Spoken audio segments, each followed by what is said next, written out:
sekali, dan hal-hal bermanfaat ini saya juga punya contoh, Peter, dari teman-teman di pesantren Al-Thoriq yang patut dicontoh.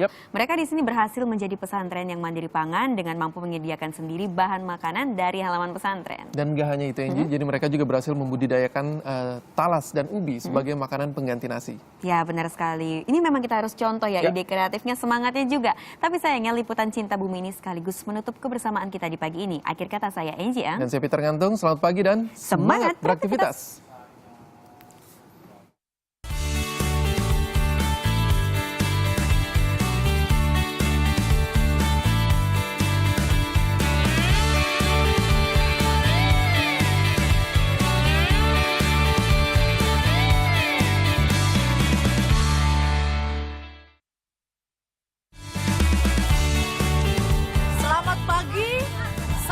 Warga Dipura dari pesantren Al-Thoriq.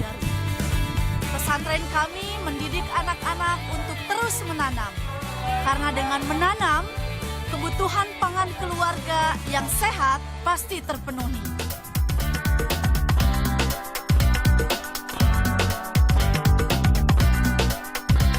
Pesantren ini berdiri sebagai salah satu contoh bagi gerakan pesantren yang lain.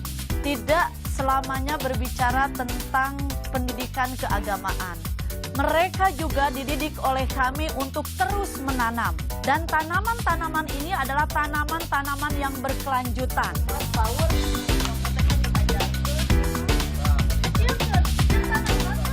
Selain ngaji, saya juga diajarin bertani di sini di pesantren Al-Thoriq ini.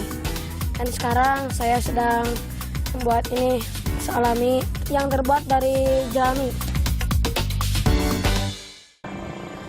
Karena bentuk kerusakan itu dalam Al-Quran diterangkan dohal kuasa. Inilah salah satu bentuk metodologi pembelajaran yang dilakukan di pesantren Al-Thoriq. Kita tidak hanya membahas kitab-kitab kuning yang berhubungan dengan persoalan tauhid, juga kita belajar tentang lingkungan. Maka pesantren ini hendak mengembalikan ruh bahwa agama itu dia mengajarkan tidak hanya kepada manusia mengabdi kepada Tuhan, juga dia menjaga lingkungannya sekitarnya.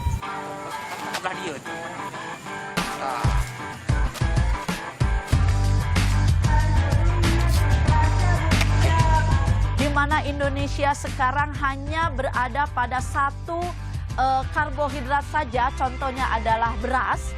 Kami berusaha untuk menggali kembali bahwa karbohidrat itu banyak, seperti sukun, kemudian ganyol, talas, dan lain sebagainya. Nah, kami bersama memperlihatkan kembali bahwa karbohidrat, sayur-sayuran itu bisa didatangkan dari diri kita sendiri.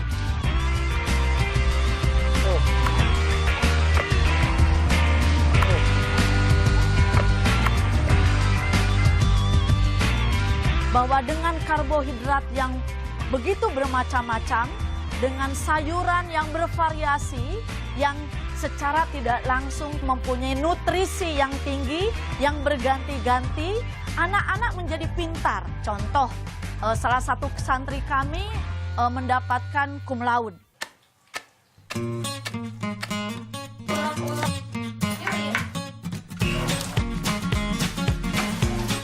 Pesantren ini berbasis pada keluarga.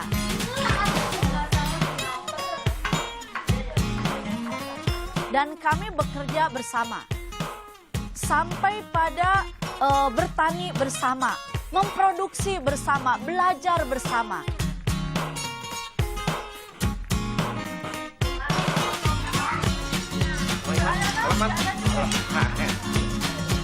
Kami sudah tidak tergantung lagi pada karbohidrat beras, tetapi karbohidrat yang lainnya seperti talas.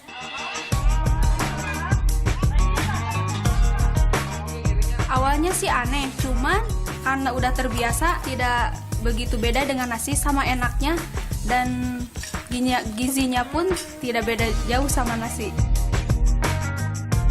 Dengan sayuran yang sering kami tanam setiap hari, kami mendapatkan variasi beragam pangan yang mampu memenuhi 30 orang di pesantren kami.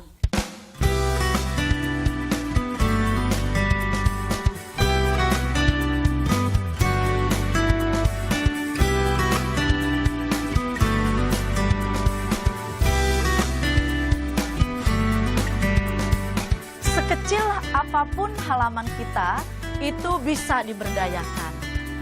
Bila kita membiasakan diri menanam, terus menanam, kita akan menghasilkan sesuatu yang lebih sehingga kita tidak harus belanja, tidak mengeluarkan biaya. Kemudian kita bisa pula menabung untuk diperlukan lain waktu.